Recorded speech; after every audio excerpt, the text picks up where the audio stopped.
একটু আগেই আমাদের ফেসবুকে একটা পোস্ট দেখতেছিলাম, আমাদের আবুল কালাম আজাদ বাশার ভাই, জামাত ইসলামের একজন মুখপাত্র, তিনি পোস্ট দিয়েছেন যে না, আমরা সাহাবীদের বিদ্বেষ ভেতরে লালন পালন করি না।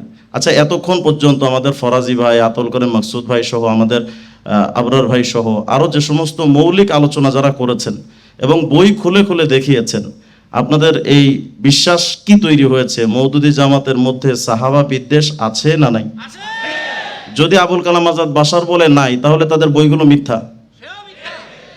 যেহেতু তাদের আবুল কালাম আজাদ বাশারের বক্তব্য যদি সঠিক মানতে হয়, তাহলে মওদুদির বক্তব্যগুলো এবং তার বইগুলোকে মিথ্যা বই হিসেবে ওটা বাজেয়াপ্ত করা উচিত। আর যদি বলে যে না, ওগুলো আছে, ওগুলো ঠিক, এরপরও যদি জোর করে বলে যে না, আমাদের জামাত বিদ্বেষ, সাহাবা বিদ্বেষী কোনো বক্তব্য আমাদের নাই, মানে পড়াশোনা করার পরও যদি না বুঝে, তাহলে তো আমাদের বলতে হয় যে আবুল কালাম আজাদ বাশার এটা জাহেলে মোরাক্কাবে গায়রে মুফিদ। আল্লাহ তাআলা যেন আমাদের আবুল কালাম আজাদ বাশার ভাইকে একটু ইলম দান করেন। বেচারা আসলে ইলমি দিক থেকে কেন মিসকিন। আমরা বাহাসের ডাক দিলে বেচারা কয় না, আমরা বাহাস করবো না। আবার যখন কেউ বাহাসের পোস্ট দেয়, উনি শেয়ার দিয়ে কয় উনি আছে, মানে উনি এটা বোঝায় যে আমি পারবো না, তোমরা অন্য কারোর সাথে দেখো। আল্লাহ তাআলা মিসকিনকে একটু হিদায়াত দান করেন। মুহতারাম, আমাকে যে বিষয়বস্তু দেওয়া হয়েছে সেটা হলো আহলে সুন্নাত জামাত এবং সলফে সালিহিন তারা সাহাবা বিদ্বেষীদের ব্যাপারে আসলে কি আলোচনা করেছেন।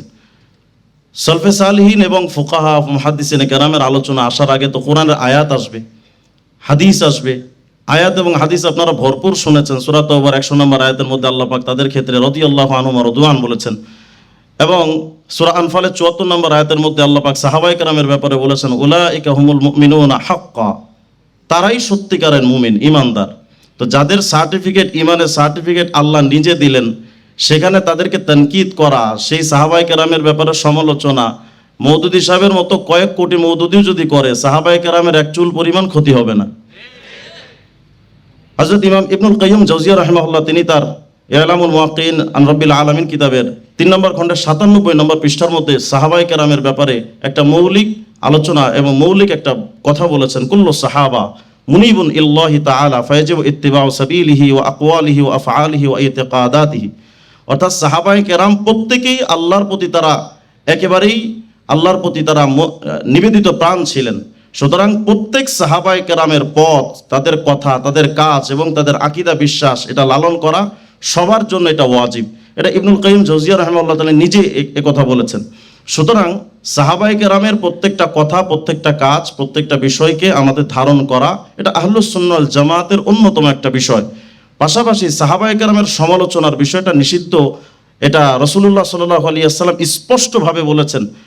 আল মুআজামুল কাবীর লিত-তাবরানী 1427 নম্বর হাদিসে পাবেন, হযরত সাওয়ান রাদিয়াল্লাহু আনহু থেকে বর্ণিত, রাসূলুল্লাহ সাল্লাল্লাহু আলাইহি ওয়াসাল্লাম বলেছেন, ইযা যুকিরা আসহাবি ফাআমসিকু। এখানে খুব খেয়াল করেন, হুজুর বলছেন ইযা যুকিরা আসহাবি, আমার সাহাবীদের ব্যাপারে কোনো আলোচনা যখন শুরু হবে, ফাআমসিকু, সাবধান, জবান বন্ধ রাখো, সমালোচনা করো না।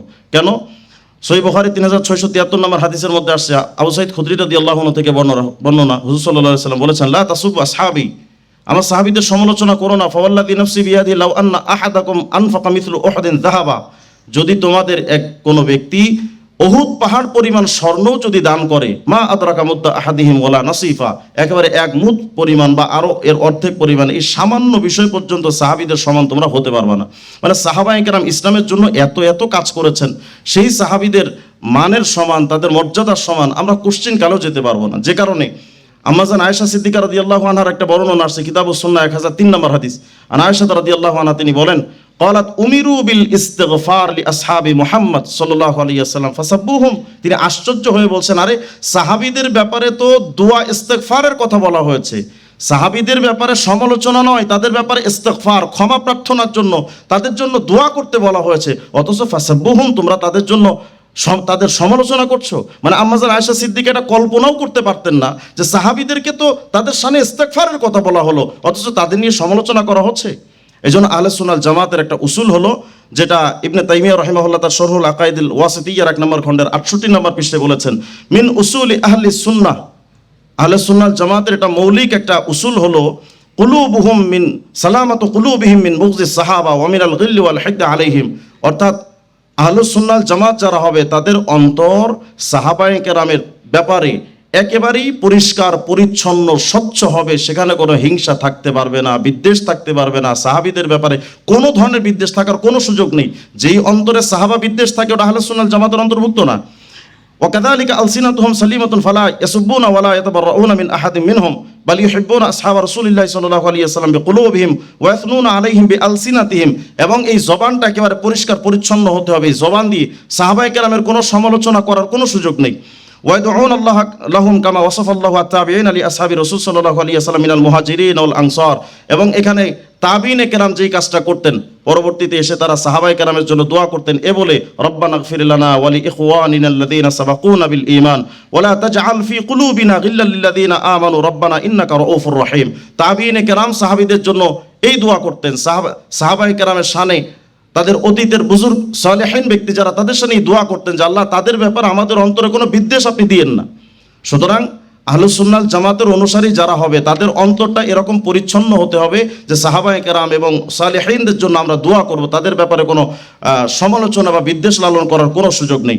সহিহ ইবনে হিব্বানের মধ্যে 7256 নম্বর হাদিসে আসছে এবং এই হাদিসের ব্যাপারে আল্লামা বাইহাকি রহমতুল্লাহ আলাইহি শুআবুল ঈমানের মধ্যে 2 নম্বর খণ্ডে 657 নম্বর পৃষ্ঠার মধ্যে বলেছেন লাহু শাওয়াহিদ, মানে এই হাদিসের আরো অন্যান্য সমকক্ষ হাদিস রয়েছে।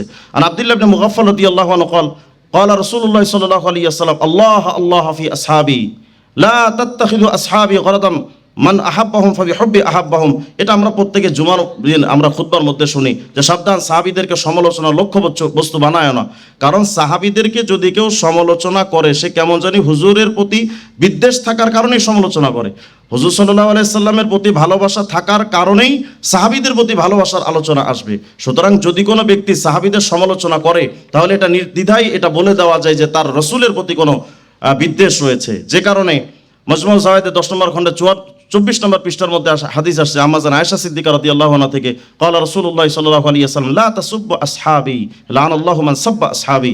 যে সাবধান, সাহাবীদের সমালোচনা করো না, যে সাহাবীদের সমালোচনা করে সে আল্লাহ কর্তৃক অভিশপ্ত।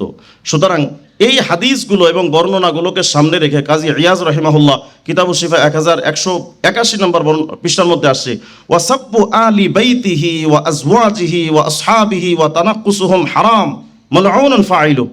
অর্থাৎ সাহাবায়ে কেরাম, আহলে বাইত এবং নবীজির স্ত্রী তাদের সমালোচনা করা এবং তাদের মর্যাদা খাটো করা সুস্পষ্ট হারাম, এবং এই কাজটা যে ব্যক্তি করবে মালউনুন ফাইলু সে আল্লাহ কর্তৃক অভিশপ্ত। সুতরাং আপনারা এতক্ষণ আলোচনায় মওদুদী সাহেবের বই খুলে খেলে আমাদের উলামায়ে কেরাম যে আলোচনা করেছেন, মওদুদী সাহেব কি সাহাবায়ে কেরামের সমালোচনা করেন নাই? যদি আপনাদের কাছে এটা প্রমাণিত হয় তাহলে এই হাদিস এবং কাজী ইয়াজ রহমাতুল্লাহ আলাইহির বক্তব্য দ্বারা আমি এটা সুস্পষ্ট বলতে পারি